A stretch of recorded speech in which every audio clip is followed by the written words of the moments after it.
The wisest person I ever met in my life, a third grade dropout. Wisest and dropout in the same sentence is rather oxymoronic, like jumbo shrimp.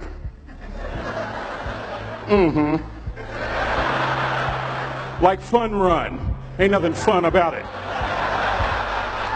Like Microsoft Works, y'all don't hear me. I used to say like country music, but I've lived in Texas so long, I love country music now. I hunt, I fish, I have cowboy boots and cowboy. Y'all, I'm a black neck redneck. Do you hear what I'm saying to you? No longer oxymoronic for me to say country music. And it's not oxymoronic for me to say third grade and dropout. That third grade dropout, the wisest person I ever met in my life, who taught me to combine knowledge and wisdom to make an impact, was my father. A simple cook. Wisest man I ever met in my life. Just a simple cook. Left school in the third grade to help out on the family farm, but just because he left school doesn't mean his education stopped. Mark Twain once said, "I've never allowed my schooling to get in the way of my education." My father taught himself how to read, taught himself how to write, decided in the midst of Jim Crowism, as America was breathing the last gasp of the Civil War, my father decided he was going to stand and be a man. Not a black man, not a brown man, not a white man, but a man. He literally challenged himself to be the best that he could all the days of his life. I have 4 degrees. My brother is a judge. We're not the smartest ones in our family. It's a third grade dropout daddy. A third grade dropout daddy who was quoting Michelangelo, saying to us, "Boys, I won't have a problem if you aim high and miss, but I'm going to have a real issue if you aim low and hit." A country mother quoting Henry Ford, saying, "If you think you can or if you think you can't, you're right." I learned that from a third grade drop. Simple lessons. Lessons like these. Son, you'd rather be an hour early than a minute late. We never knew what time it was at my house because the clocks were always ahead. My mother said for nearly 30 years my father left the house at 3:45 in the morning. One day she asked him, "Why, Daddy?" He said, "Maybe one of my boys will catch me in the act of excellence." I want to share 2 things with you. Aristotle said, "You are what you repeatedly do." Therefore, excellence ought to be a habit, not an act. Don't ever forget that. I know you're tough, but always remember to be kind. Always. Don't ever forget that. Never embarrass mama. Yeah.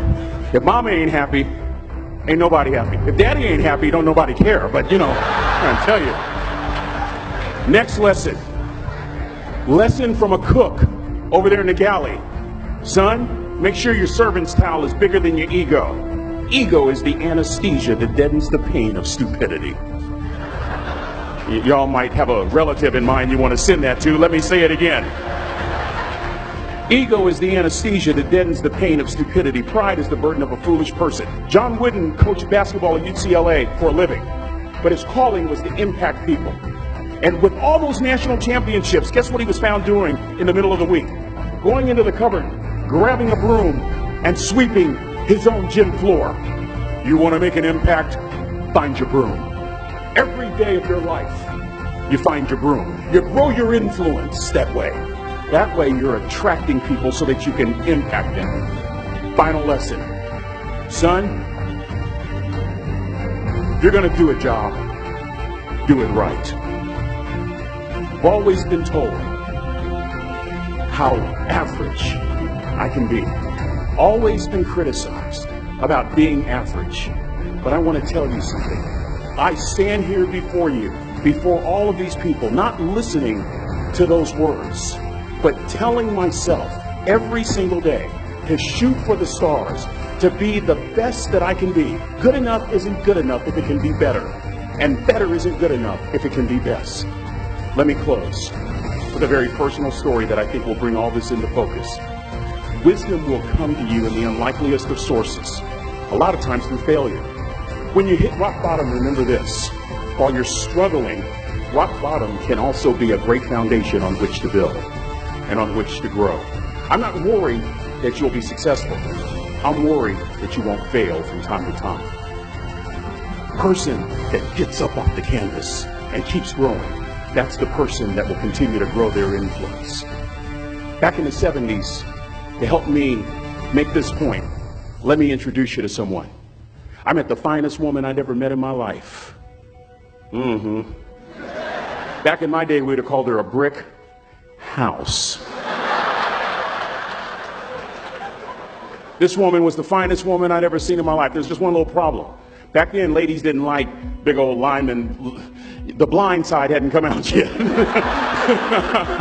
They like quarterbacks and running backs. We're at this dance, and I find out her name is Trina Williams from Lompoc, California.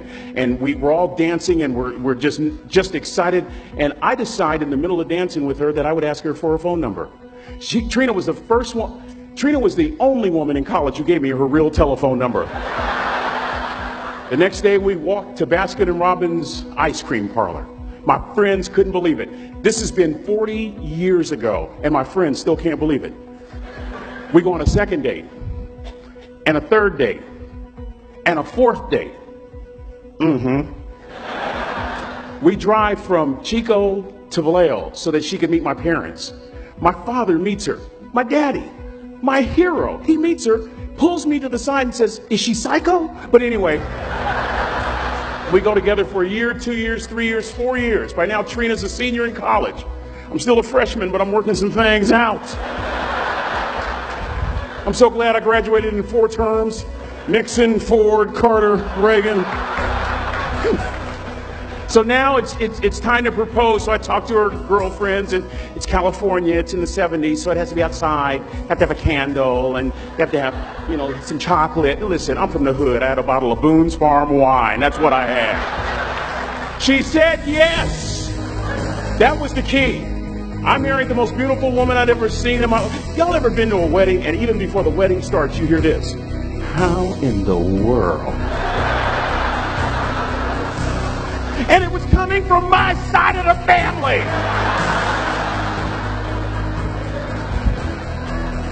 We get married, we have a few children, our lives are great.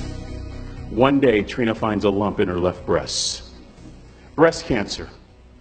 6 years after that diagnosis, me and my 2 little boys walked up to Mommy's casket. And for 2 years, my heart didn't beat. If it wasn't for my faith in God, I wouldn't be standing here today. If it wasn't for those 2 little boys, there would have been no reason for which to go on. I was completely lost. That was rock bottom. You know what sustained me? The wisdom of a 3rd grade dropout. The wisdom of a simple cook. We're at the casket. I'd never seen my dad cry. But this time I saw my dad cry. That was his daughter. Trina was his daughter, not his daughter-in-law. And I'm right behind my father, about to see her for the last time on this earth. And my father shared 3 words with me that changed my life right there at the casket. It would be the last lesson he would ever teach me. He said, "Son, just stand. You keep standing. You keep standing. No matter how rough the sea, you keep standing." And I'm not talking about just water. You keep standing. No matter what, you don't give up. And as clearly as I'm talking to you today, these were some of her last words to me. She looked me in the eye and she said, "It doesn't matter to me any longer how long I live. What matters to me most is how I live." I ask y'all one question, a question that I was asked all my life by a 3rd grade dropout. How you living? How you living? Every day, ask yourself that question, how you living? Here's what a cook would suggest you to live this way. That you would not judge. That you would show up early. That you'd be kind. That you'd make sure that that servant's towel is huge and used. That if you're going to do something, you do it the right way. That cook would tell you this, that it's never wrong to do the right thing. That how you do anything is how you do everything. And in that way, you will grow your influence to make an impact. In that way, you will honor all those who have gone before you, who have invested in you. Look in those unlikeliest places for wisdom. Enhance your life every day by seeking that wisdom and asking yourself every night, how am I living? May God richly bless y'all. Thank you for having me.